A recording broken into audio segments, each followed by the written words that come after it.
All right, let's just talk real for a minute. We all know there is no job in our world more intense, more critical than triage, especially on those shifts when you're staring down 120 patients on the board and you're already down in MERS. You're making split-second decisions that can literally change a person's life.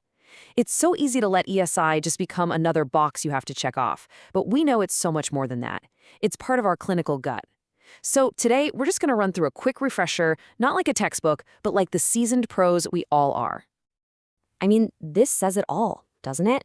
You are standing in that gap. You're between the chaos of the waiting room and the, let's face it, controlled chaos of the main department.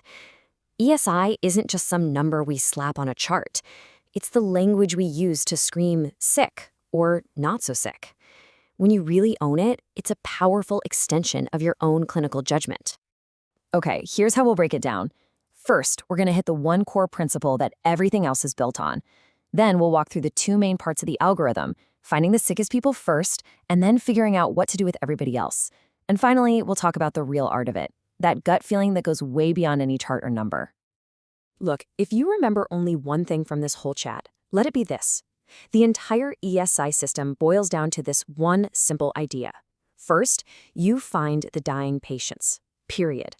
Then, and only then, do you start worrying about sorting everyone else by how much work they're going to be. Acuity first, resources second. This is a perfect way to think about it. You're a firefighter showing up to a 5-alarm fire. What's your first move? It's not to stand there and calculate how much water you'll need, right? No way. You're running inside to pull people out. You find who needs to be saved right now. That's the acuity filter. Once the immediate danger is handled, then you switch gears. You become the planner. You figure out what it's going to take to put the fire out. That's the ESI mindset. So let's talk about being in that firefighter mode. This is the first part of the whole algorithm. Right now, you have one mission and one mission only. Hunt for the life threats. You are laser focused on finding your ESI-1s and your ESI-2s. ESI-1 is the easiest call you'll ever make because it's not really a decision, it's a reflex. These are the folks who are actively dying, and if we don't do something in the next few minutes, they're gone. We're talking CPR in progress, the unresponsive overdose, taking 2 breaths a minute. They honestly barely stop at your desk on their way straight back to the resusc bay. And then there are these, the ones that might not have all the bells and whistles of a full code, but are just as deadly. Anaphylaxis with that audible stridor, that's an airway you're about to lose. They're a 1. The overdose with a SAT of 60%, they need bagging, now, a 1. The massive GI bleed with a blood pressure of 70 over PELP, man, they are circling the drain and need blood yesterday. They are a 1. And a GCS of 3, that's as bad as it gets. You see it, you act. It's that simple. Aha, but this is the real question, isn't it? The ESI-1s, they usually announce themselves. But the ESI-2s, this is where your 20 years of experience, your gut, your spidey sense, this is where it all comes together. This is how you save a life before anyone else in the room even knows it's in danger. To put it simply, an ESI-2 is a high-risk situation.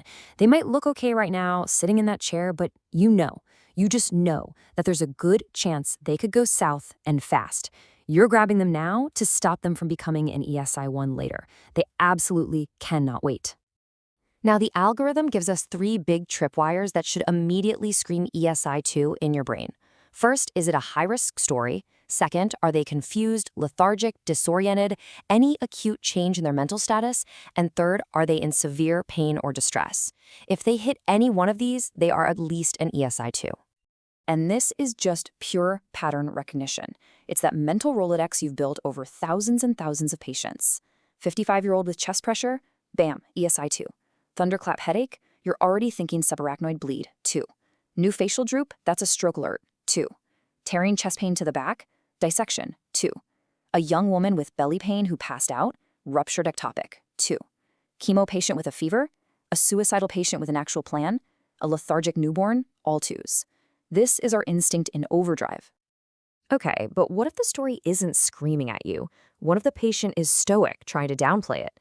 Well, before you move on, you have a safety net, the vitals. Think of the vital sign thresholds as the algorithm's built-in lie detector. A patient can tell you they feel fine, but their heart rate, their SATs, those numbers don't lie. They tell you exactly how hard their body is working to keep it together. You've got to know these by heart, especially the pediatric ones. If any of your patient's vitals cross into one of these danger zones, the algorithm forces your hand. You have to consider bumping them up to an ESI-2. That 30-year-old with a simple cough who seems fine but has a heart rate of 140? Yeah, they are sicker than they look. That tachycardia is a red flag, telling you something serious is going on. So if you've decided your patient is not a 1 and not a 2, meaning they are stable, their vitals are good, and there are no immediate life threats, the whole game changes. You switch hats. You go from being the firefighter to being the planner. Your job now is basically to predict the future. You have to ask, how many resources is this patient probably going to need? And for this to work, we have to be absolutely crystal clear on what counts as a resource. This is a big one. Think of resources as things that take time and staff. So labs, blood or urine, yep. IV fluids or meds, for sure. Any kind of real imaging like an X-ray or CT, absolutely. An EKG, a consult, complex stuff like sutures or sedation, all yes. What's not a resource? PO meds, just putting in a saline lock, simple wound cleaning, crutches, a tetanus shot, and the provider exam itself? Nope, doesn't count. Okay, so an ESI-3 is your classic full workup. You look at them and you already know they're going to need 2 or more of those resources we just talked about. The classic example is abdominal pain. Your brain just maps it out, right? They're going to get labs, there's 1. They're going to get IV fluids and pain meds, there's 2. And they'll probably end up in the CT scanner, that's 3. That's a solid ESI-3. And ESI-4 is even simpler. These are your one and done folks. They need just one single resource. The twisted ankle that just needs an X-ray. The simple cut that just needs a few sutures. One problem, one resource, one and done. That's an ESI-4. And finally, your ESI-5. You look at them, you hear their story, and you predict they will need 0 resources. This is for the prescription refill, the minor sunburn, the person who needs sutures taken out. They need a doctor or a PA to look at them and use their brain, but that's it. It's an exam only.